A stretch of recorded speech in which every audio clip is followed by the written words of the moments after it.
Supporters of a tax change say Alaska can't stand by as production continues to decline.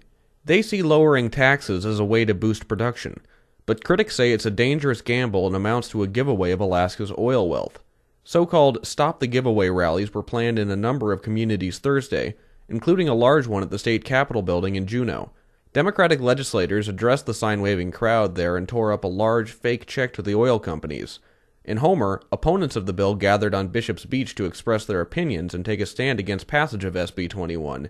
If you weren't there, here's what you would have heard. The fact that Machichi and Meyer were allowed to vote on this, we have an archaic law in Alaska that if someone in the Senate says, oh, it's okay, they can vote no matter that they've got a conflict of interest, that's how they were allowed to vote. They actually recuse themselves. Some people don't even realize that because they even felt like idiots. In 1989, I was sitting in a skiff in the Homer Boat Harbor, and I was getting ready to go herring fishing in Prince William Sound, when someone came by that skiff and told me, you might as well stop working on it. And I said, why? And he said, because there's a tanker on the rocks in the Sound, and you ain't going fishing. And I said, oh, they'll get it cleaned up. Well, we know that story, but we also know that it's almost to the day, 24 years later, they're giving the oil companies $5 billion. There's a number of provisions that are going to strip away anywhere from $1 to $2 billion of our wealth this year. The effects will be immediate. We're going to see effects on our roads, on our schools, teachers, firefighters, police. It's going to impact every level of our society.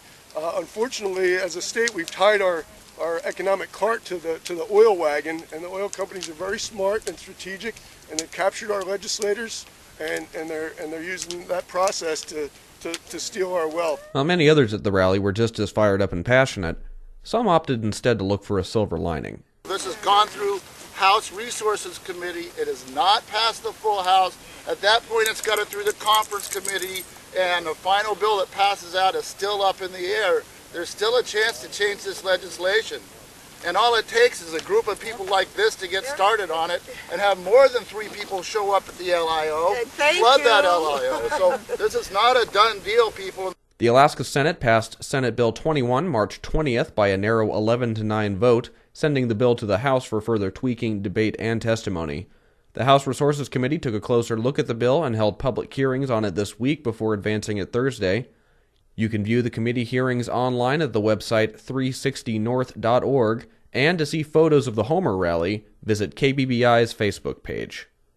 In Homer, with assistance from KBBI's Aaron Selbig, I'm Peter Shepard.